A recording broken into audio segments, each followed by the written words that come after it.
அப்போ அங்கே வந்து தங்கியிருக்கிறாரு. அந்த காலகட்டத்தில் வந்து கும்பகோணத்துக்கு போயிருக்கும்போது அங்கே இருந்த முனிசிபல் சேர்மன், கும்பகோணத்து இந்த நகர சேர்மன் இருக்கார் இல்லைங்களா, அவருடைய மனைவி வந்து இறந்து போயிடுறாங்க.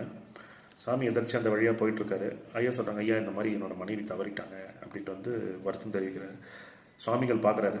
பார்த்துட்டு நேராக அவங்களோட சடலத்தை கடத்தி வச்சிருக்கிற இடத்துக்கு போகிறாரு. பார்த்த உடனே ஒன்றும் பண்ணலை, தன்னோட பையிலேருந்து விபூதி எடுக்கிறாரு. எடுத்து அவங்க நெத்தியில் வச்சுட்டு எழுந்துருங்கம்மா அப்படின்னு கூப்பிடுறாரு.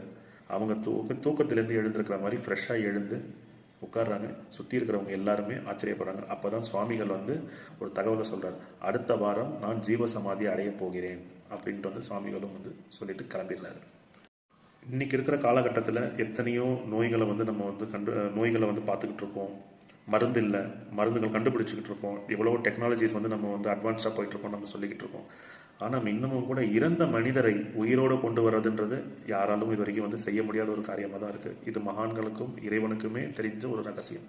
இந்த மாதிரி மகான்களோட ஆலயங்களை வந்து நம்ம வந்து தரிசனம் செய்யும் போது அவங்க ஜீவசமாதி நிலையில் இருந்தாலும் நமக்கு அவங்க நம்மளுடைய தேவைகள் என்ன அப்படின்றது தெரிந்து நமக்கு ஆசீர்வாதம் செய்யும் போது நம்மளுடைய பிரச்சனைகள், மனபாரங்கள் நீங்குகிறது அப்படின்றது நிதர்சனமான ஒரு உண்மை.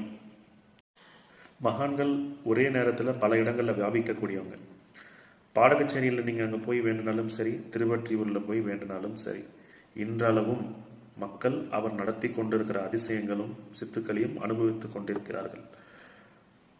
இந்த வீடியோவை பார்த்து கொண்டிருக்கிற நேயர்கள், அன்பான நேயர்கள் அனைவருக்கும் நான் கூறுவது என்ன, சொல்கிறது என்ன அப்படின்னு கேட்டிங்கன்னா, தீராத நோய்களால் பாதிக்கப்பட்டிருக்கீங்க. உங்கள் குடும்பத்தில் தீர்க்கவே முடியாது, இதுக்கு மருந்தே கிடையாது, விஷ ஜுரங்கள் நம்ம நிறைய கேள்விப்பட்டிருக்கோம். என்ன ஜுரம்னே தெரியலங்க, இந்த மாதிரி இருக்குது அப்படின்னா, இந்த மாதிரி என்னன்னே பேர் சொல்றது கூட தெரியாத அளவுக்கு இருக்கிற நோய்கள், தீராத விஷயங்கள், இல்லை இது கடவுள் தான் காப்பாற்றணும், எங்கள் கையில் ஒன்றுமே இல்லைன்னு கைவிடப்பட்ட விஷயங்கள், பிரச்சனைகள், குடும்ப பிரச்சனைகள், இந்த மாதிரி எந்த ஒரு விதமான ஒரு இக்கட்டான சூழ்நிலையாக இருந்தாலும் சரி,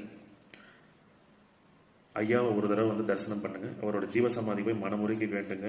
அவருடைய கருணை பார்வை பட்ட அந்த மாத்திரமே நிச்சயமாக தீர்வு கிடைக்கும். இதில் எந்த விதமான சந்தேகமும் கிடையாது.